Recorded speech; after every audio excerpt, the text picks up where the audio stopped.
Geography NCERT series में मैं आपका फिर से स्वागत करती हूँ और हम कवर कर रहे थे क्लास 6 की एनसीईआरटी द अर्थ और हैबिटेट।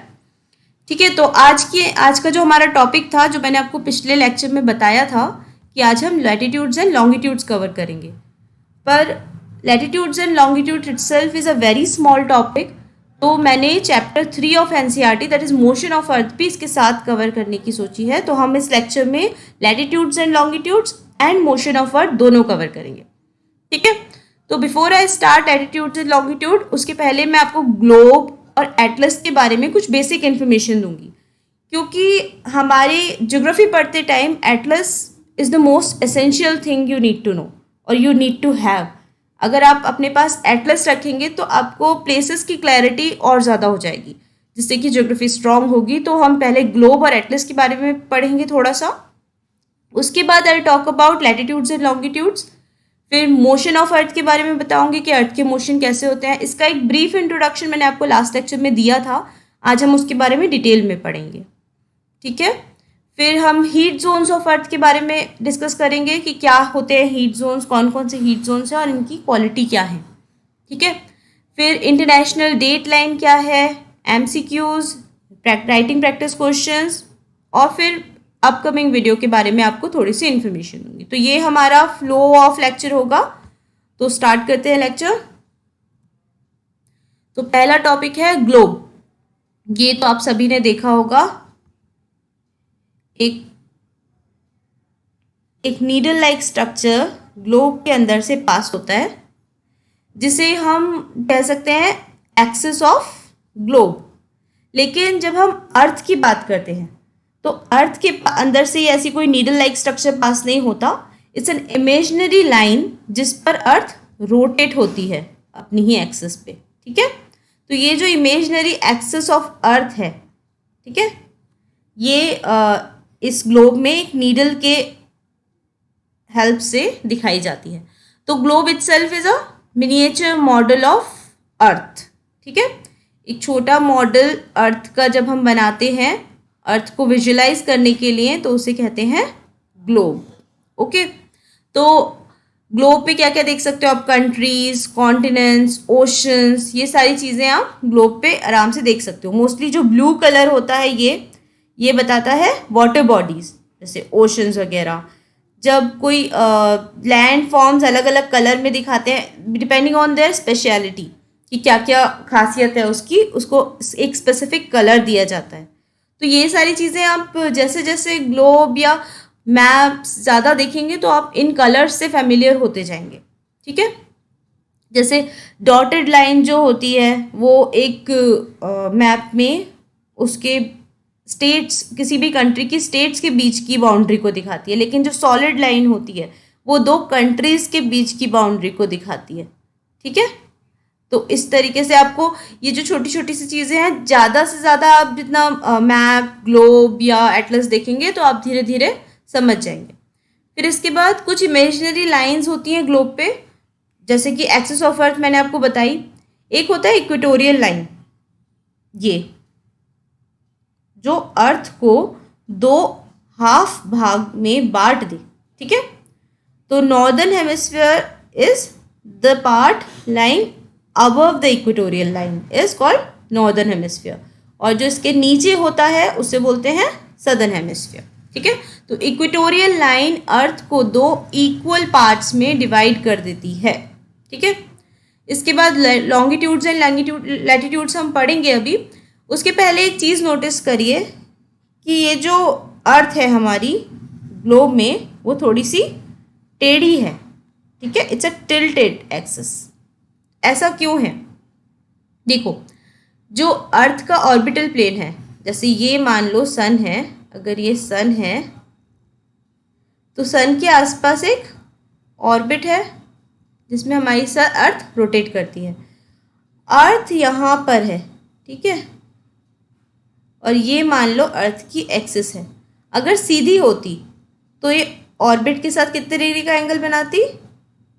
90 डिग्री का। ठीक है, लेकिन हमने देखा कि ये थोड़ी सी टेढ़ी है।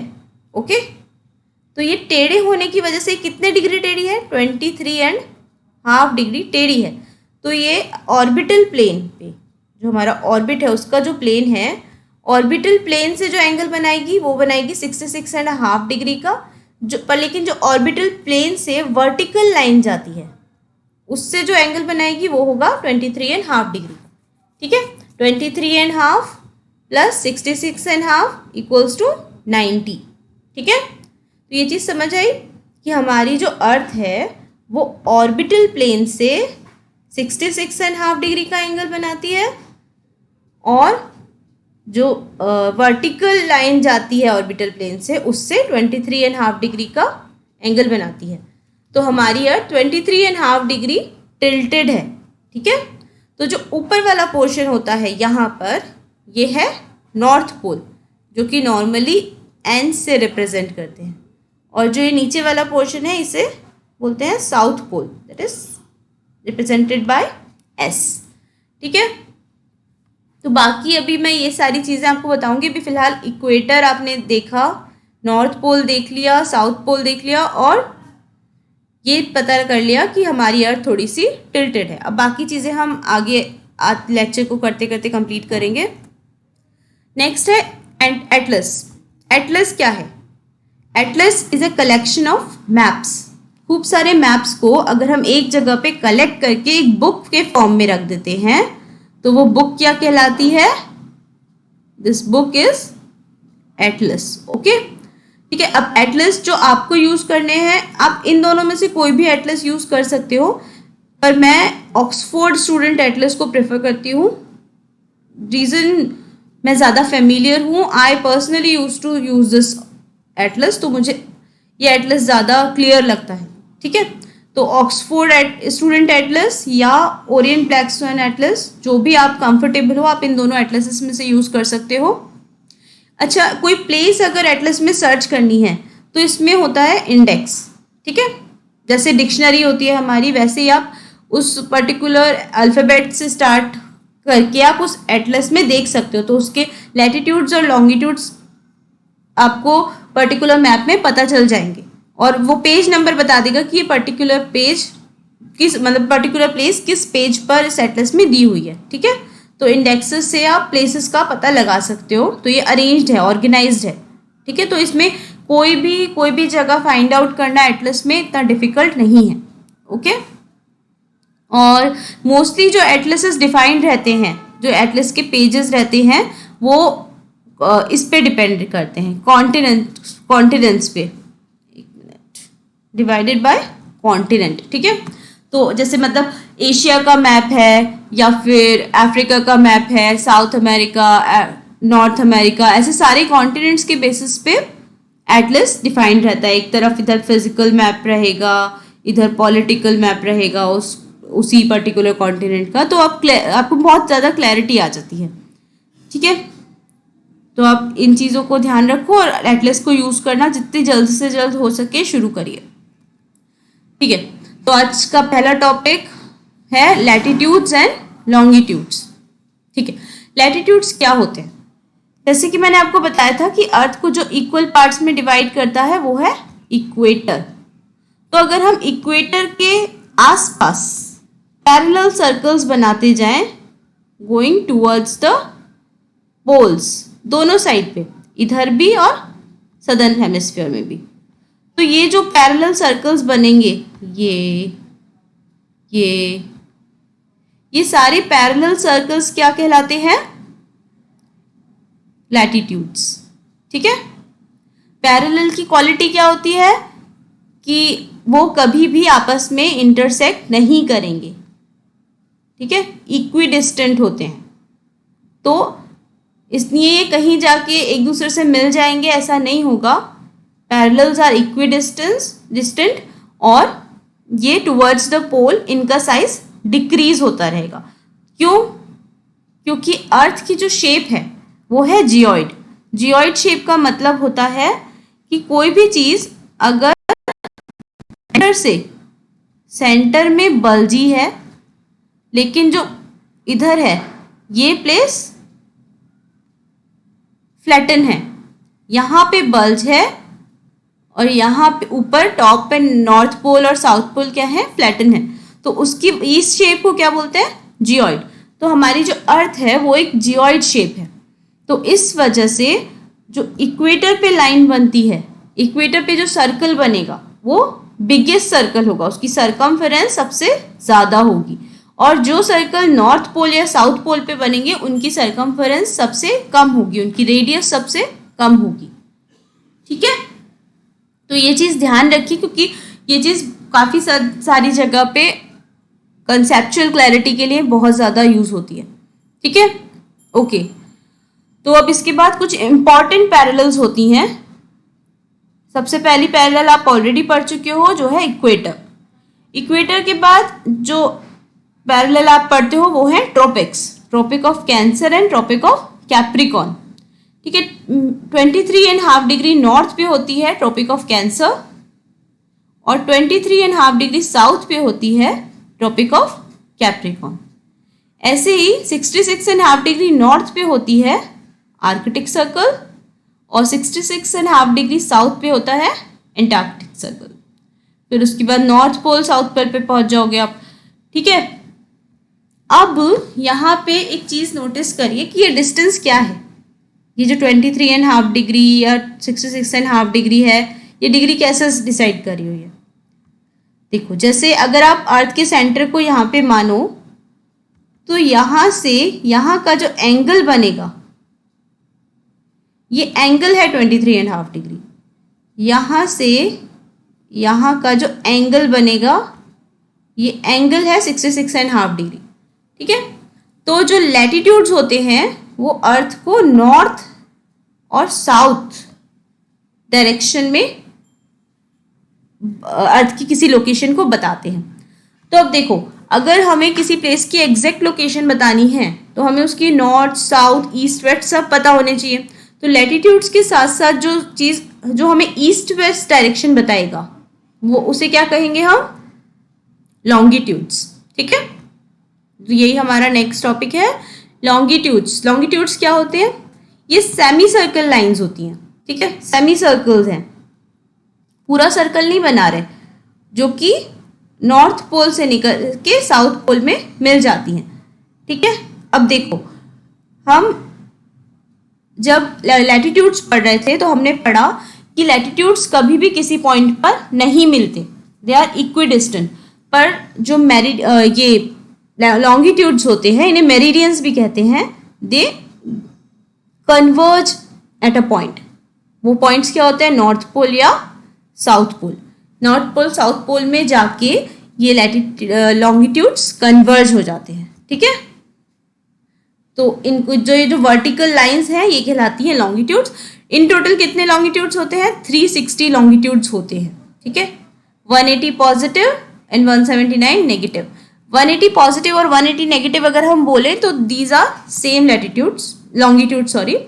तो जितनी भी मेरिडियंस हैं ये सब इक्वल लेंथ की होती है नेचुरली, क्योंकि दोनों पोल्स को कनेक्ट कर रही हैं सारी मेरिडियंस, तो ये सब की सब इक्वल लेंथ की होंगी। ठीक है, अब इनमें क्या होता है, इनका जो डिस्टेंस होता है, जो हाईएस्ट डिस्टेंस इनके बीच में होता है वो होता है इक्वेटर पर। ठीक है, इक्वेटर पे दो मेरिडियंस के बीच का डिस्टेंस सबसे ज़्यादा होता है। But as we move towards the pole ये डिस्टेंस क्या होने लगता है, कम। और क्योंकि ये पोल्स पे जाके मर्ज ही हो जाती है तो यहाँ पर डिस्टेंस कुछ भी नहीं।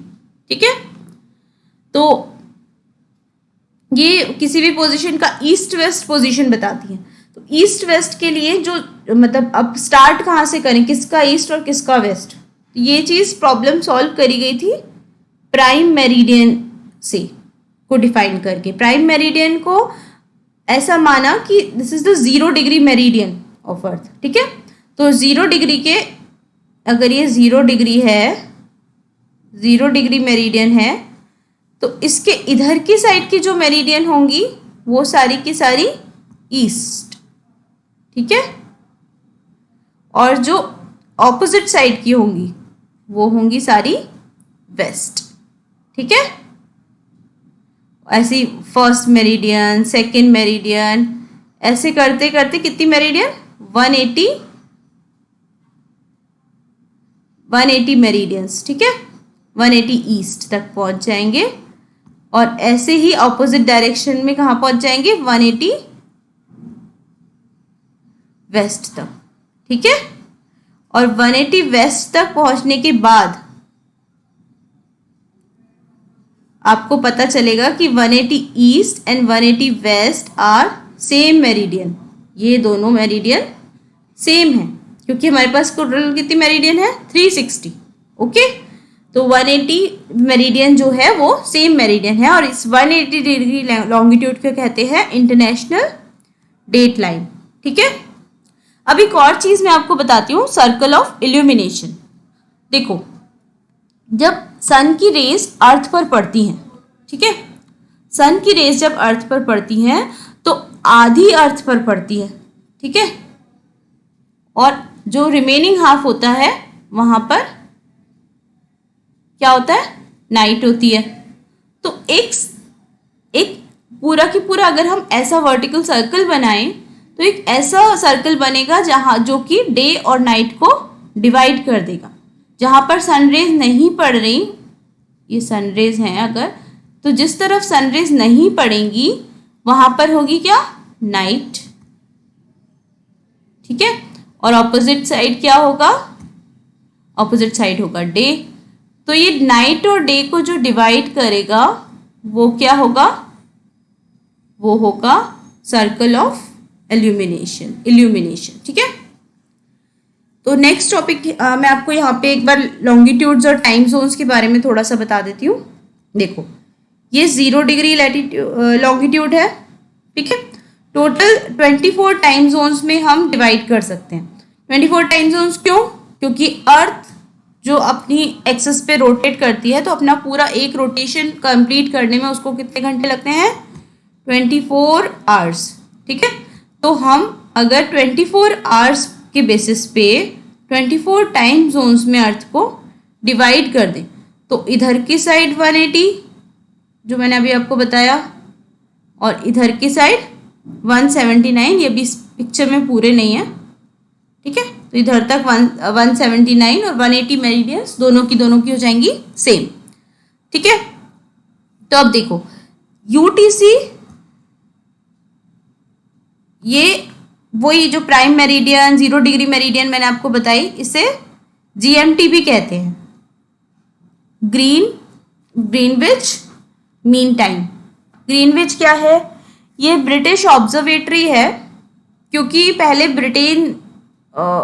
ब्रिटेन सबसे बड़ी कंट्री या बड़ी पावर माना जाता था ऑल ओवर द वर्ल्ड। तो इनकी ऑब्जर्वेटरी जहां सिचुएटेड है, इन्होंने उस जगह को 0 मेरिडियन बोल दिया, और उसके इधर की साइड के सारे ईस्ट, इधर सारे ईस्ट और इधर सारे वेस्ट मेरिडियंस। ठीक है, तो अब इसमें क्या होगा कि हर 15 डिग्री पर 1 आवर चेंज हो जाएगा। मतलब चलो इसका कैलकुलेशन मैं भी आपको आगे बताऊंगी, पर ये समझ लो कि हर 15 degree is equals to 1 hour, क्योंकि पूरे 360 डिग्री क्या हो जाते हैं, 360 डिग्री इक्वल्स टू 24 आवर्स, है ना। क्योंकि जब पूरा सर्कल, पूरा रोटेशन हो जाता है तब 360 डिग्री रोटेशन होता है, और 360 डिग्री रोटेशन पे अर्थ कितने घंटे में कंप्लीट करती है इसे, 24 आवर्स में। तो 1 आवर में कितना कवर करेगी, 15 डिग्रीज। ठीक है, ओके, तो अब आगे चलते हैं। ये यही है यूटीसी, मतलब यूनिवर्सल कोऑर्डिनेटेड टाइम या ग्रीनविच मीन टाइम। उसके बेसिस पे हम बाकी जगह के टाइम को कैलकुलेट कर सकते हैं। ठीक है, हमें वहाँ का लॉन्गिट्यूड पता होना चाहिए और जीएमटी में क्या टाइम है वो पता होना चाहिए, तो हम किसी भी प्लेस का ऑन अर्थ हम टाइम बता सकते हैं। ठीक है, कैसे करेंगे, यही चीज़, 1 complete rotation of earth 360 degree और कंप्लीट करती है 24 आवर्स में। इसलिए 15 डिग्री में कितना कवर करेगी, 1 आवर। 1 आवर में 15 डिग्री कवर कर लेगी। तो 1 डिग्री कितने में करेगी, 4 मिनट्स में। क्यों, क्योंकि 1 आवर इक्वल्स टू 60 मिनट्स, तो 1 डिग्री में 4 मिनट्स। ठीक है, तो जो भी ईस्ट ऑफ प्राइम मेरिडियन होते हैं इन्हें कहते हैं अहेड ऑफ जीएमटी, मतलब जीएमटी प्लस टाइम, और मतलब जीएमटी का टाइम प्लस उस जोन का टाइम। ऐसे ही जो वेस्ट में होते हैं उन्हें बोलते हैं बिहाइंड जीएमटी, मतलब जीएमटी माइनस। ठीक है, तो अब एक क्वेश्चन है यहाँ पे छोटा सा, if it is 3 noon at Greenwich the time at 15 degree east of Greenwich will be. अगर ग्रीनविच में 3 बजे हैं, दिन के 3 बजे हैं, तो उसके 15 डिग्री ईस्ट में क्या टाइम होगा, क्या होगा? ईस्ट में 1 आवर, 15 डिग्री मतलब 1 आवर, ईस्ट में है मतलब 1 घंटा ज़्यादा। तो अगर 3 बज रहे हैं ग्रीनविच में तो 15 डिग्री ईस्ट में बजेंगे 4 PM। ठीक है, तो इंडिया कहाँ पे लोकेटेड है? India 82 degree and 30 minute east में है, तो it's 5 hours 30 minutes ahead of GMT, that is Indian standard time is equals to GMT plus 5:30। ठीक है, ओके। तो नेक्स्ट टॉपिक है मोशंस ऑफ अर्थ। अर्थ के मोशन, जैसे कि मैंने आपको पहले भी बताया था कि अर्थ के 2 टाइप के मोशन होते हैं, एक होता है रोटेशन और दूसरा होता है रिवॉल्यूशन। जब अर्थ अपनी एक्सिस पे ही, movement of Earth on its own axis, उसको कहते हैं रोटेशन। जब अर्थ अपनी एक्सिस पे घूमती है तो वो है रोटेशन। रिवॉल्यूशन जब अर्थ अराउंड द सन घूमती है इन अ फिक्स्ड पाथ या ऑर्बिट, तो इसे क्या कहते हैं? रिवॉल्यूशन। तो इससे काफ़ी सारे चेंजेस आते हैं जो इस डायग्राम में हम समझने की कोशिश करेंगे।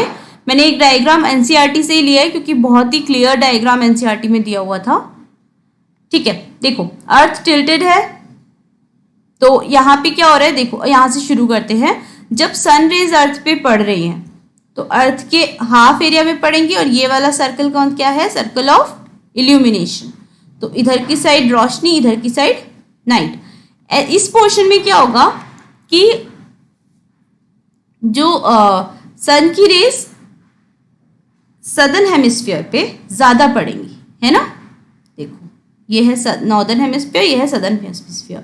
तो maximum part of northern hemisphere, यहां से यहां तक का maximum part of northern hemisphere is in dark, है ना? तो यहाँ पे क्या होगी, ये वाला टाइम पीरियड है विंटर का। ठीक है, तो इस टाइम क्या होगा, दिन लंबे हो जाएंगे, मतलब सॉरी रात लंबी हो जाएगी और दिन छोटे हो जाएंगे। तो जो सबसे बड़ी रात होती है, सबसे लंबी रात होती है, ठीक है, जिसका टाइम स्पेन सबसे ज्यादा लंबा हो, ऐसी नाइट इसको कहते हैं, ऊपर आता है विंटर सोल्स्टिस। ठीक है, तो ये कब आता है? 22 दिसंबर को। ठीक है, जब नाइट्स विंटर में सबसे ज्यादा लंबी हो जाए, ठीक है, तो ऐसी नाइट को कहते हैं, ऐसे दिन को कहेंगे विंटर सोल्स्टिस। और ये कब आता है? 22 दिसंबर को। ठीक है, अब अर्थ जब आगे बढ़ेगी सन का रिवॉल्यूशन करते टाइम, तो क्या होगा, एक ऐसा टाइम आएगा जब नॉर्दर्न हेमिस्फीयर और सदर्न हेमिस्फीयर दोनों की दोनों पूरी अर्थ सेम क्वांटिटी में लाइट रिसीव करेगी।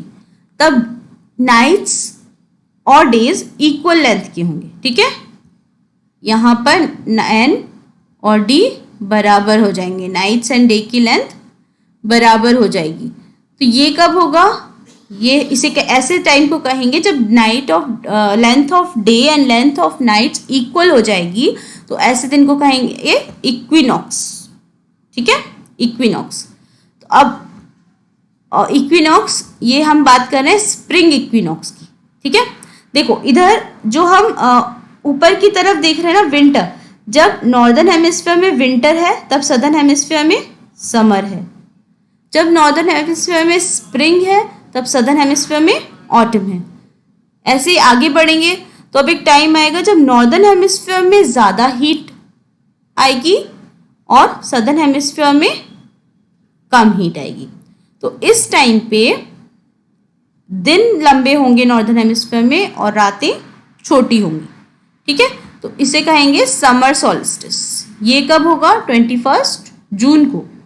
ठीक है, इसलिए इस टाइम नॉर्दर्न हेमिस्फीयर में समर होगी और सदर्न हेमिस्फीयर में विंटर। ठीक है, और फिर जब आगे अर्थ रिवॉल्व करेगी सन के, तो एक और टाइम आएगा जब फिर से अर्थ इक्वल लाइट रिसीव करेगी on both of its hemisphere, तो इसे फिर से इक्विनॉक्स कहेंगे। पर इस टाइम ये ऑटम इक्विनॉक्स होगा नॉर्दर्न हेमिस्फीयर में और स्प्रिंग इक्विनॉक्स होगा सदर्न हेमिस्फीयर में, और ये कब आएगा 23 सितंबर को। आई होप ये क्लियर है, क्योंकि ये कंसेप्ट क्लाइमेटोलॉजी में बहुत ज़्यादा इंपॉर्टेंट है, तो प्लीज़ इसको बार बार रिवाइंड करके देखो या कैसे भी इसको क्लियर कर रखो, ठीक है। और अगर अभी भी कुछ क्लियर ना हो तो मुझे कमेंट में बताओ, मैं इसको फिर से एक्सप्लेन करूँगी, ठीक है। ओके, तो नेक्स्ट टॉपिक नहीं है एक्चुअली, इसी से रिलेटेड कुछ डेज हैं। अर्थ डे किसे कहेंगे? अर्थ डे का मतलब है एक अर्थ का दिन, अर्थ का single day is equals to 24 hours, ठीक है। तो यही है Earth day. Earth takes about 24 hours to complete one rotation around its axis and this period of rotation is known as Earth Day, ठीक है। तो हर प्लैनेट अपनी एक्सिस पे रोटेट होने में जितना टाइम लेता है उससे उसका डे कहते हैं, वीनस डे या मार्स डे। तो हर प्लैनेट अपनी एक्सिस पे जितने टाइम में रोटेट होगा उससे उसका डे कहेंगे, ठीक है। Earth takes 365 days and 6 hours to revolve around the sun. 365 दिन और 6 घंटे में सन का चक्कर लगाती है अर्थ, ठीक है। तो हम लोग जो बोलते हैं ईयर, वो बोलते हैं 365 डेज का।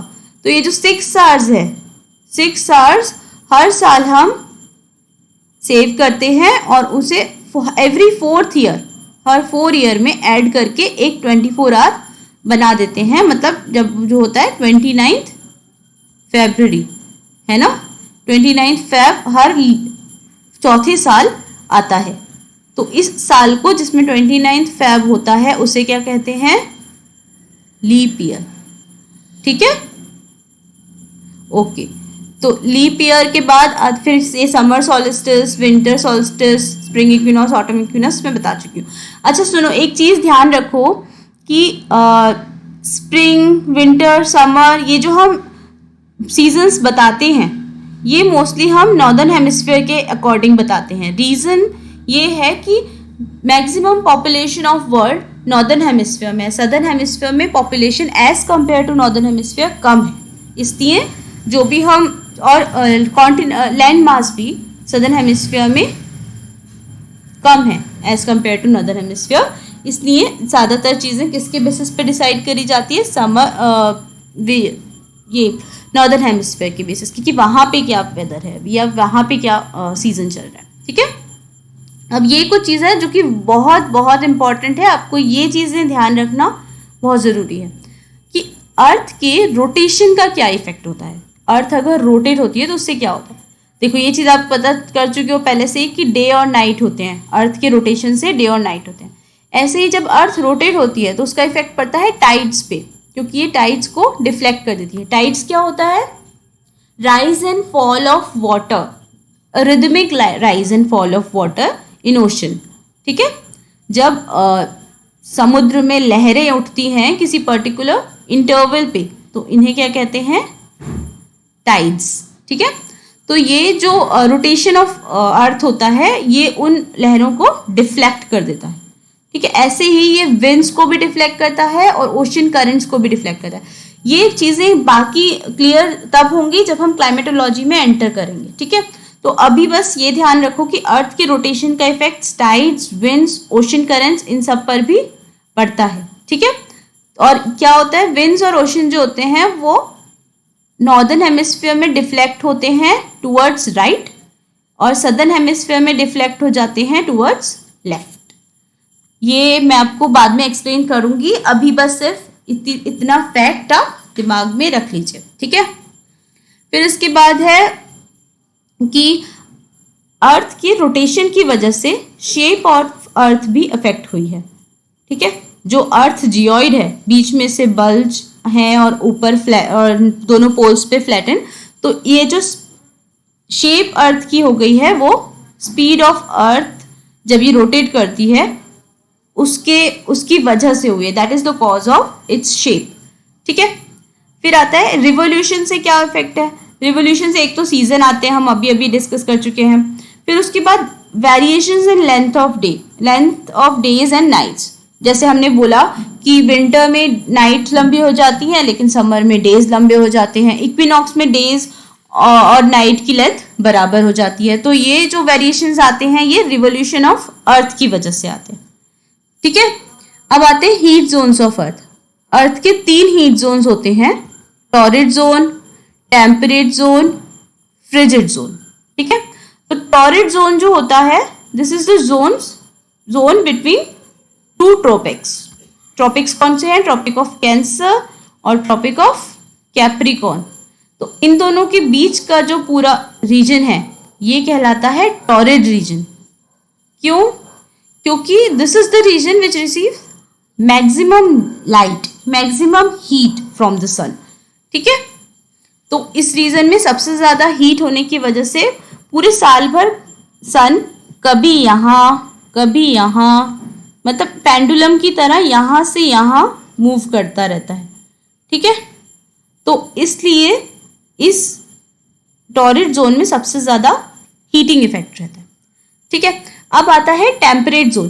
टेम्परेट जोन आर्कटिक सर्कल से ट्रॉपिक ऑफ कैंसर के बीच का जोन और एंटार्कटिक सर्कल से ट्रॉपिक ऑफ कैप्रिकॉर्न के बीच का जोन, यहाँ से यहाँ तक का, ये क्या है? Temperate zone. तो 2 टेम्परेट जोन हो गए, नॉर्दर्न टेम्परेट जोन और साउथ टेम्परेट जोन।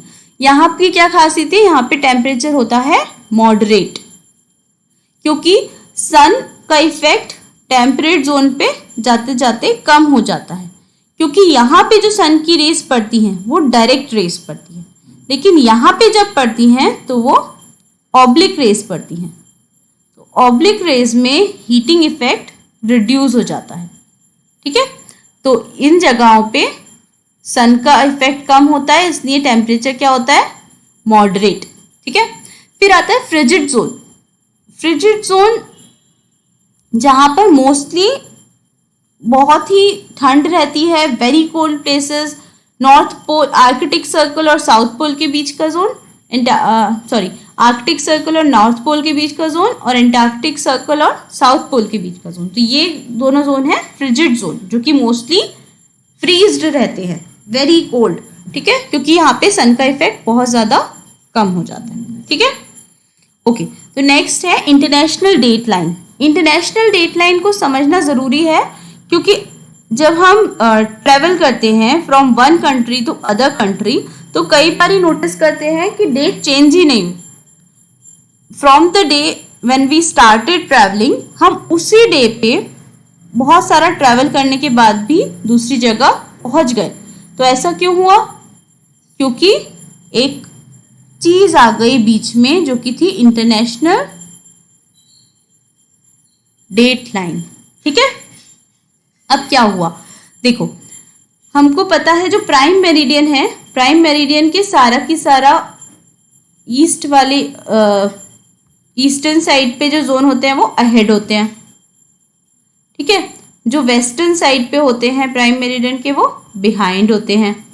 तो अब क्या हुआ कि अगर ईस्टर्न साइड पे एग्जैक्टली अपोजिट प्राइम मेरिडियन की आती है इंटरनेशनल डेट टाइमलाइन, तो ये वाला जो देखो इंडिया, चाइना, इधर का रशिया, ये सब के सब क्या कहलाती हैं? ईस्टर्न कंट्रीज, राइट, है ना? ईस्ट, फार ईस्ट भी बोलते हैं इधर की, और ज़्यादा इधर की तरफ जाएंगे तो ईस्ट में, तो दीज आर फार ईस्ट। और ये जो कंट्रीज होती हैं यूएस, कनाडा, ये क्या है? वेस्ट, इन्हें वेस्टर्न वर्ल्ड बोलते हैं। ठीक है, ओके, तो जब एक ट्रेवलर आइडियल को क्रॉस करता हुआ वेस्ट से ईस्ट की तरफ जाए, ठीक है, वेस्ट से ईस्ट की तरफ जाए तो वो एक दिन खो देता है, क्योंकि वेस्ट टू ईस्ट, ठीक है, ईस्ट ऑलरेडी आगे था। अगर ये 1 मई को ट्रेवल कर रहा है, ठीक है, 1 मई को ट्रेवल कर रहा है, तो यहाँ पर 3 मई शुरू हो चुकी होगी, ठीक है, क्योंकि तो जो सेकेंड मई होगा वो इस ट्रैवलर की लाइफ से गायब हो जाएगा, है ना। तो इसे कहेंगे लॉसेज अ डे, ठीक है। When a traveller move from west to east तो ही लॉसेज अ डे। ऐसे ही जब ईस्ट से वेस्ट पे जाएंगे तो क्या होगा, तो अगर 30th अप्रैल ये ऑलरेडी यहाँ पे कंप्लीट हो चुका है, ठीक है, 30th अप्रैल इस वाले इसमें कंप्लीट हो चुका है, तो आइडियल क्रॉस करने के बाद फिर से यहाँ पे क्या शुरू हो जाएगा, 30th अप्रैल। तो वो उसी दिन को दोबारा स्पेंड कर सकता है, ठीक है। तो इसको कहेंगे गेन्स अ डे। इस तरीके से IDL plays a very important role कि किस टाइम जोन में किस जगह पे कौन सी डेट होगी और क्या टाइम होगा। टाइम तो खैर लॉन्गिट्यूड्स सारे बताएंगे ही, आइडियल डेट पे काम करता है, ठीक है। ओके, और एक चीज़ यहाँ पे नोटिस करिए, ये आइडियल स्ट्रेट नहीं है, ये यहाँ से कर्व है। ये पैसिफिक ओशन है और पैसिफिक ओशन के बीच में से आइडियल जाती है जो कि थोड़ी सी कर्व्ड है।